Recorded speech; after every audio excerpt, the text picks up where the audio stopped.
Good afternoon, everyone.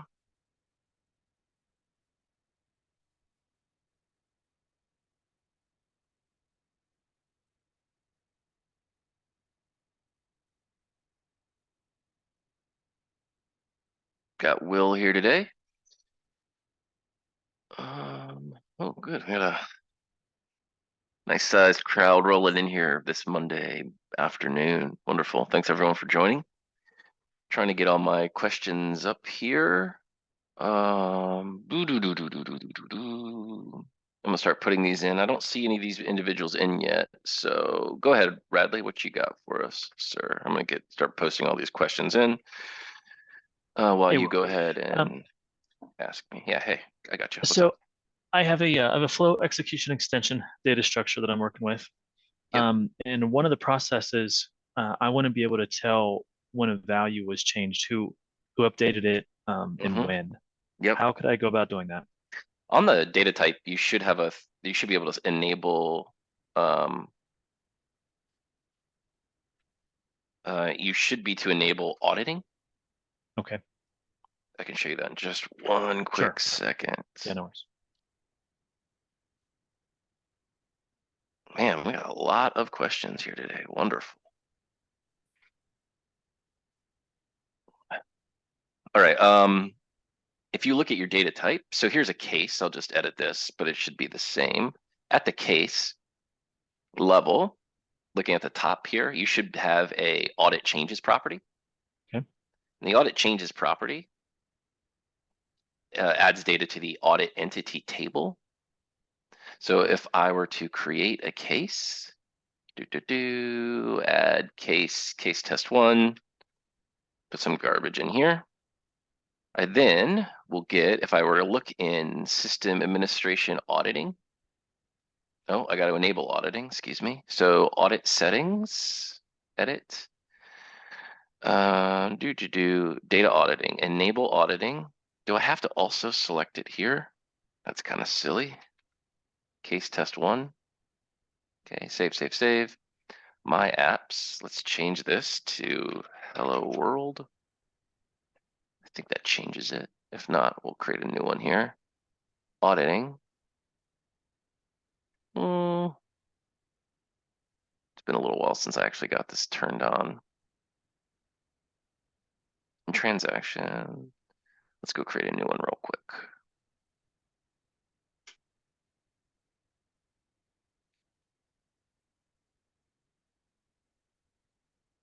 There we go. And then you can see here, it's going to give me a record. Now, this is just a decisions data source called default audit listener or audit entity. That'll save a record. It'll tell you the type, the type of change. This was a merge or an update. And then in the notes field, it'll give you the information about what might have been changed. So in this example, I don't know if this actually counts as a proper change. Let me just really quickly here go. Actually will it give me, do I get a default edit action on a case? Show edit action, wonderful, there we go. So let me edit my thing here, edit it, change this to hello world. Yeah, something like that. And back here, and then, yeah, now I can see some other stuff, but was BBB changed to hello world? This is what the auditing of type level changes looks like in the system today. Very good. That's excellent. And we should have some of that documented. Yeah, go ahead. Do I have any ability to look at changes that happened last week? Like, Not is if it if auditing has not been enabled, then the only opportunity you could have would be like um, um, looking at a database table restore or something like that. No, there's no retroactive okay? auditing that you can do. And there's no logs or anything on the server that would Correct. give me. Okay. Yeah. No, these, Um, without auditing, these things kind of happened quietly. okay. Does this documentation, or maybe you can speak to the overhead that this has? Is there any performance issues with turning this on? Can be. The biggest issue is that the audit entity table doesn't clean itself up, so you do need to think about cold storage at some point. You Okay. know, when you get into the tens of millions of records, Right. you could start to see an impact. But you have to be doing substantial, like, really you only see this in like doing like batch transaction type processes, Got it. like tens or hundreds of thousands of cases or objects or things of that nature. Okay. Very good. Appreciate it. Well, thank you. Yeah, you bet. All right. Let's see. Grace is not here. Shannon is not here. Milan, how do I set the background of a report on a page to a specific color? I see that you're here, I think. Let you speak. How do I set the background of a report on a page to a specific color? Yeah, so I've created a sort of a dashboard page which I Okay. want to show my report on, Mm-hmm. and I've worked out how to set the color of the page, Mm-hmm. the logo and everything. But when my report source comes up in the middle, so the bit you're on there, I can't seem to set the color of that. So, or like you talk about like the row color of, Well, let me no, just, no, I want all my background to be my company background color. but like So sorry, let me just go ahead and create a yeah. really quick report so I can understand exactly what you're talking about here. We'll just add a report for accounts, maybe. We'll add email, some values here. Okay, there's that. And we'll save this. And we'll create a quick folder. And we'll put that on a folder here. That's a garbage text. Okay. And now here, so this is what I have. Okay, so if you go back to your page, Mm-hmm. and in here I went to the top one, yeah, there. And if you go to the color, I think it was the background color. Yeah, I changed that, Okay. and that works. And do you see the bit where the report source is? Mm-hmm. I want that color to be the same as the other background I've got. I see. So I think we're gonna have to use, I think you're gonna have to use CSS to do this. Though, is there something in the theme? Is this for all reports across the system? Well, I will be, because we have obviously my company has a certain color brand that it follows, and a logo, and having whatever color I've got, whether your yellow is one thing, but then to have the rest of it as white, it just looks a bit off. Yeah, I I think did have a look at, probably. I had a look at that, the icon, the color and rules, but that's more for the row level. Let's look at the theme editor here. And if we search for report, form data grid, preview dashboard, tree icon, come report entities, tile item, icon, hover, border cover, cell border, icon refresh, preview, icon refresh, calendar item color, column view, expanded grid, menu action, grid view, background something maybe, grid view, background, grid view, background. Let's see here. Let's do something terrible.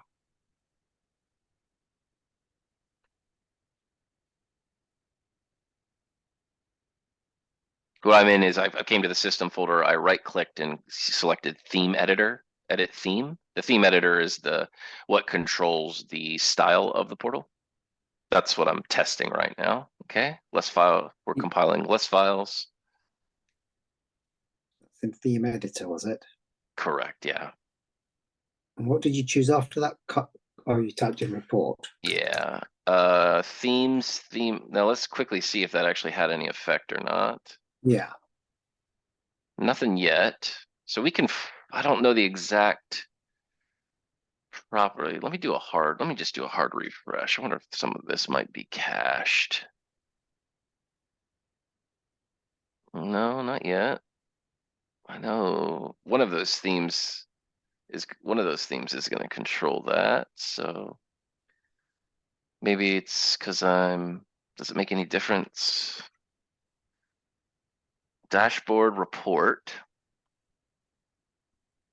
column view, background color. Let me change this. Maybe it's different here. There's the greens. Apply and reload. Takes a while. I think these less compilation takes a bit longer than I would have expected. I don't actually do much with this. All right, Shravag, we'll have you up next here, sir. And then Sean, we'll have you after that, and then Lucas. I think it's going to be one of these things. Hold on. Let's see if we can't Yeah. confirm though. The theme editor controls these things. Definitely. Nothing there. Nothing there. What am I missing? Nothing there. Let's see if we look at it really quickly. Can we go up? Let's find the whole thing.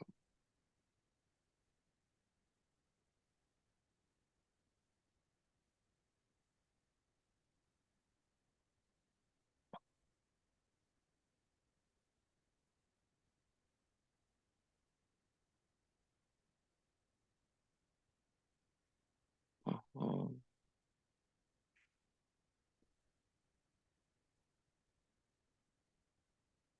It's definitely editable from the theme editor. I'm just failing to give you the right thing here, I think. See, studio, report.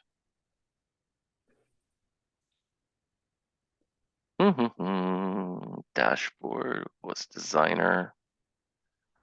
There's some background. That's design time, I guess. Layout background. Report. That's grid view. Maybe there's other views here. Header, icon grid view. Oh, maybe icon grid view is what we're in. Let's try one more and then. No, that's all just icon stuff. Icon grid view. Matrix, text view, tile. Should be grid view. I think if we look at, all right, let me edit our page. Here's a report viewer. Let's go to grid view, control CSS class. Where's the grid view setting at? Grid view style default, compact, grid view settings type specified. That doesn't help me do anything. Selected rows style, row background. Yeah, probably someone from support. Did this ticket come into support by chance? No, I just raised it on this call. Yeah, I think that they can get this for us in support. It's definitely in here. I'm just not sure exactly which particular Do you want to property it try? might be. I found one called Dashboard Report Grid View Background. Dashboard report. Grid View Background. Dashboard So report. if you get rid of your that, type in grid. Okay. Dashboard report.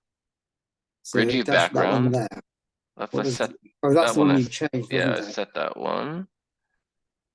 Search box background. Let's just see if we can't get dashboard report. Let me just see if I can't get this to show anything at all. Just do a quick sanity check, see if this is working at somewhat.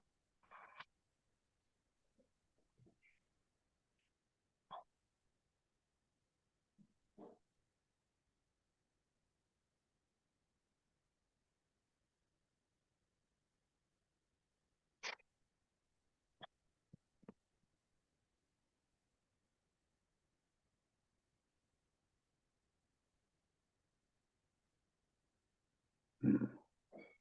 Hmm. don't seem to be able to get any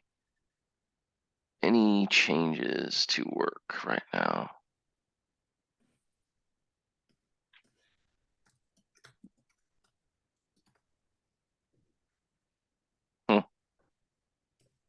Yeah, so let me, I guess, let me get this into support and see if they can find out. It's definitely one of these theme editors. This is the trick. This is where you would do it at.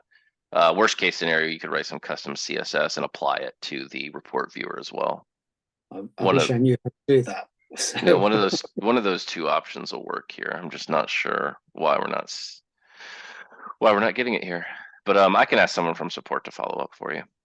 So will you raise a ticket and they'll contact me? Yes, exactly. All right, great. All righty. All right. Okay, next up we've got Shravag here. I have an advanced data grid in the main form, and one of the columns of the advanced data grid is set as FlowInLineField manager column, and I want to fire an event from the FlowInLineField, and on the active form flow of main form will listen. I don't actually think that you can connect these two things together. I think the best you could do is contrive like an auto run active form flow to pick up on something. But I don't believe you can trigger a behavior in an active form flow from a calculated column on an advanced data grid. So Bill, is there any way to auto refresh that report like currently? The reason why I'm just I asked this question and they ask about the trigger and fire because the report is not trigger itself, report not refresh itself. So is there any way to report, refresh the report after that? Yeah, I think probably what you're going to want to do is, so here you have so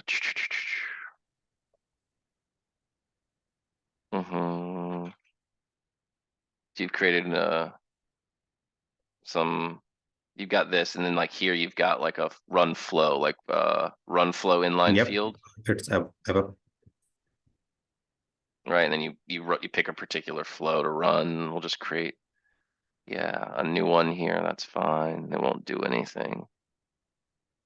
And this actually runs like an update action or something for the currently shown report. Is that right? Yep, that's right. Yeah, I think your best bet is going to be to have an active form flow. If we come here and look at the base level in active form flows and add one, just name this thing. And then here, let's assume you would probably refetch the content of your, you want to like refetch the data that you're showing in your active, in your data grid. Right. And then probably do a auto run and then have it run on a schedule of some kind. I think that's about the best that you're going to be able to do here.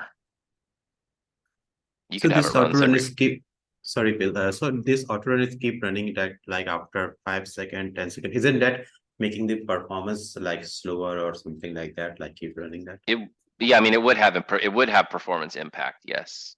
Now, what's the user experience you're using here? Are you using an advanced data grid to replace a decisions report for some reason? Yes, I'm just using that advanced data grid. Is it probably like, should we talk about using just a page in a report instead of an advanced data grid? No, not in a page. It is in the form. The reason why using the form because we have the 3 advanced data grid, and at the initial level we call the external database to get the query and get all the lists. But that's the reason we have to use that form instead of the page and report. Finally we are just using a page, like using the page and use that run flow and then calling that flow there. But in that flow we have that form, and in the form we have 3 advanced data grid. Yeah, I mean, right now, if you want an edit action launched from a FlowInLineField to refresh the parent form, I think the best you're going to be able to do is this auto run. And yes, it is going to have some performance impact. that would depend. It really depends on the number. What's the flow doing, and Uh-huh. what are how many concurrent users do you expect to be on this form? I mean, it does imply some overhead on the servers, on the server to run that flow for you. It's just So that I'll there's no triggering relationship right now. As far as I'm aware.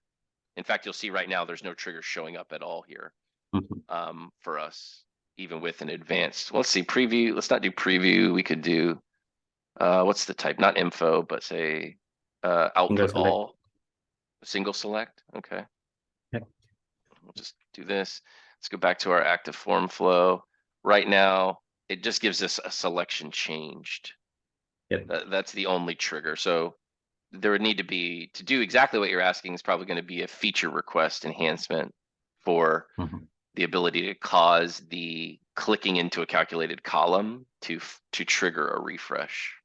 And even then, that probably might not work because what happens? Like a new tab opens and the user enters their information and clicks save, something like that. Got it. Yeah, I think the auto run's probably your best bet right now. Cool. I'll do. Okay. Yeah, sure. Thanks, All right, Mike. you bet. All right, Sean's up next. What would be a good way to verify that records with the same ID number are not duplicated when imported from an Excel file? Yes. So basically, like, say if I have a dashboard and that dashboard has a button that says that you can upload an Excel file. And in that Excel file, you have rows and columns, and each row has basically information of some employee, and it's basically a list of different employees, each one with a unique employee ID. And say if you want to make sure that when one employee is uploaded, that same employee won't be like if they were to get uploaded again for whatever reason, it won't create a duplicate record. I would just fetch it.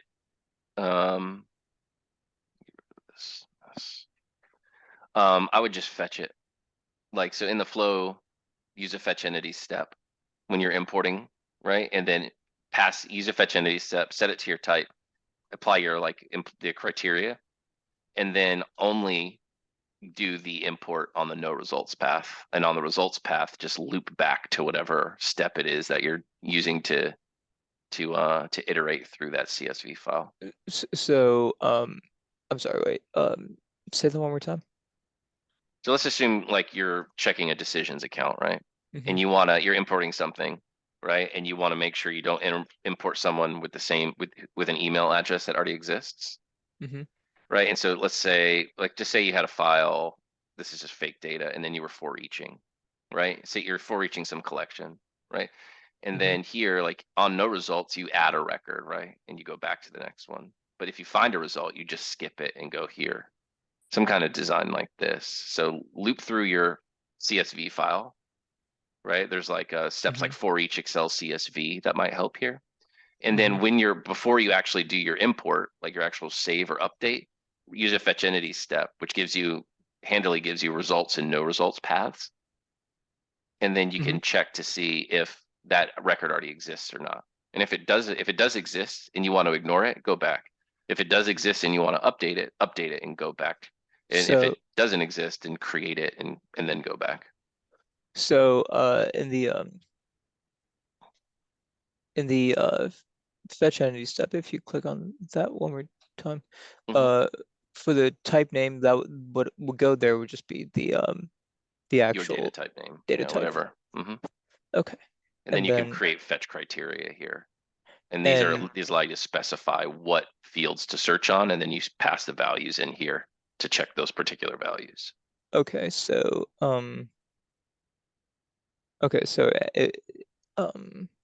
it'll go through. So if I have an Excel and it goes through each one of the in this case, would the input be coming from the Excel file? So would it, or would it be coming Sounds from like the? it. Okay, okay, so it would be coming from in the Excel file, and the and you're checking it against the let's see, so if you have your email address, you're checking the email address of what's coming in from the Excel file to the email address of the record that is already in the report, I guess, or dashboard. Yeah, as you're kind of going through for each. Yep. Okay, perfect, cool. Thank you very much. All right, you bet. All right, then we've got Lucas up here.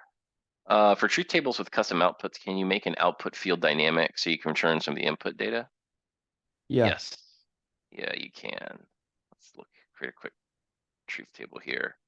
Oop, that's not what I meant to click.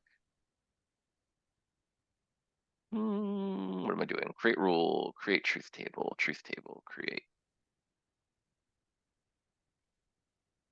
Set up input data. So let's create an input data and we'll pass in an account.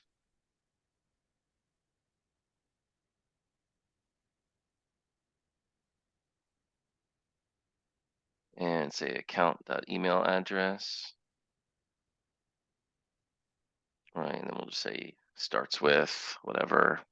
And then we could say, you know, A, maybe? What's happening? What? Let's try that again. Strange. All right, and then our output data, we're gonna edit this, right? And so here, do I have any flow structures? There's a flow structure. Anything I created? Let's create a quick flow structure to make this a better example. Just gonna create a super simple flow structure here called, I'll call it rule return or something. Mhm. And I'll just give it 2 string properties.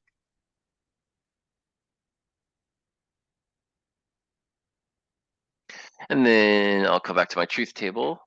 I'll edit my output data and I'll change its type to that flow structure I just created. Mhm. Now that I have that, I can edit that. And here I can change this constant to build data. Okay. And so here, let's just say I'm gonna, ID code XYZ. Yeah. And then string 2, I could select and I could get the account email address, for example. And then that way I can mix and match constant and dynamically selected values in That's the exactly what output I'm looking for. object. Yep. Great. Any other questions around that? I don't think so. Okay, wonderful. Answer live, done. Okay, great. Who's up next here? Carlos, let's see here. Let me put this in the chat so everybody can see this. Another advanced data grid question. I have an advanced data grid defined for the results of an integrated SQL table. Being less defined, does this advanced data grid have the capacity to display data resulting from a stored procedure created based on the table in question?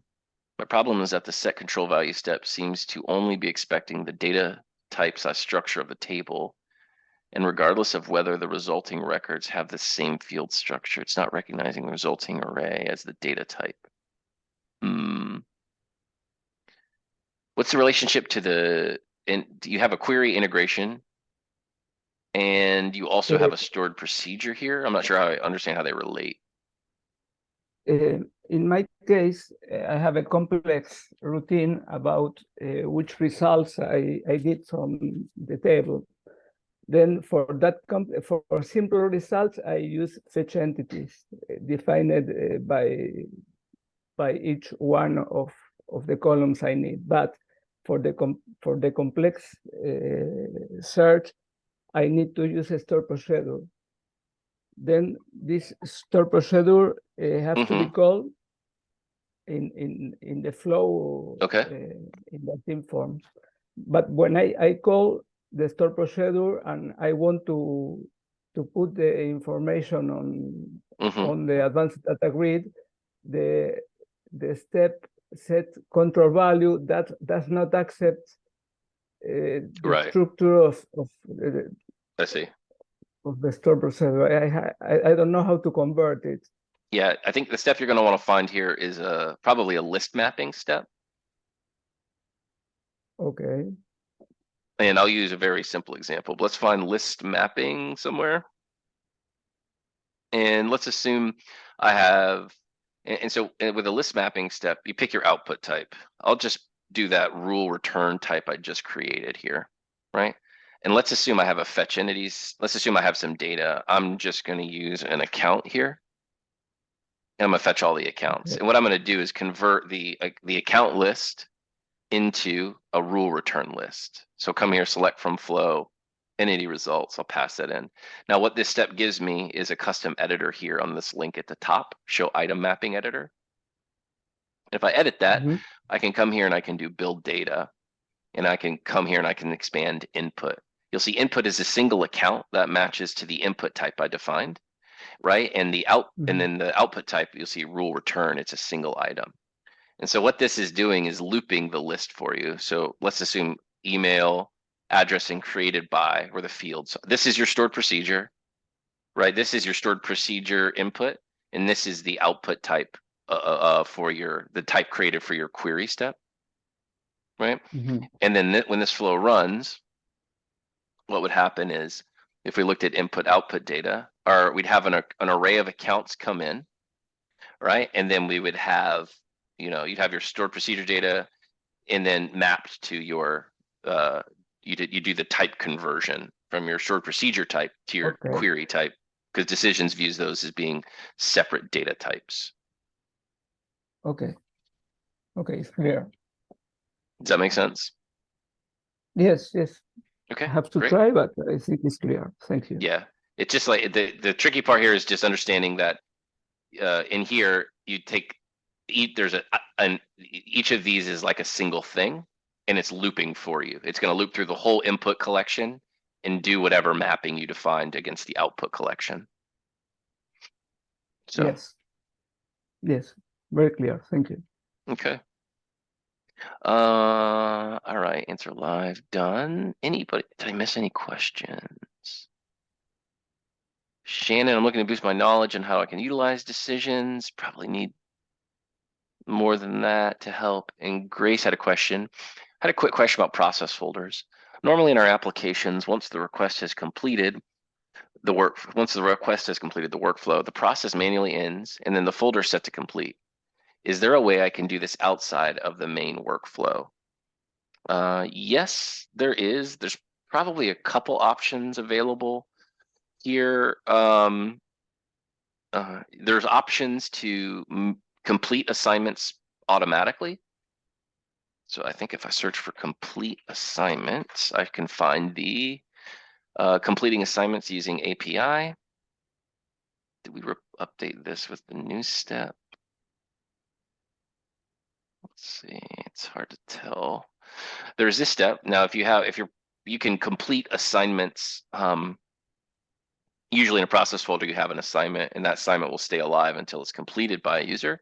So I think probably the best place to start looking to the question, Grace, is going to be this completing assignments using API doc, which helps you understand how to use some Decisions internal service steps to complete assignments. And then you could force those assignments to progress down their outcome paths so that they hit the end step. That's probably the best way to do that. Now, you might need to, you could also just, if you just need to force the process folders to be in the completed state, you can interact with the folder state directly in a workflow. Like if something's in a bad state or you just want to force complete it, you can create like force complete actions with entity actions that might set the state to complete, and then also do some activities like this to clean up some of the in-flight data. I think given the design of your flow, you probably have a few options available to you.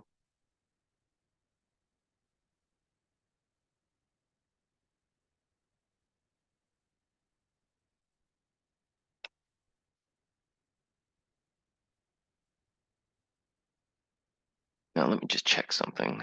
So that was what, 12:30, about 35 minutes in. Okay. I think that's all our questions for today. Anybody else have anything for us?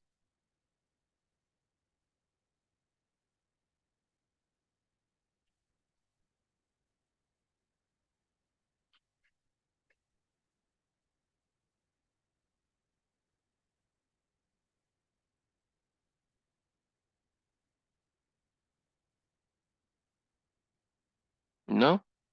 Going once, going twice.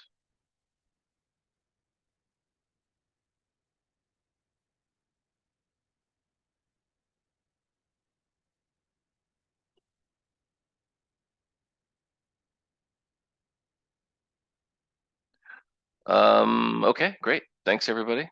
Have a great afternoon. Talk to you same time tomorrow. Thanks a lot. You bet. Thank you. See ya.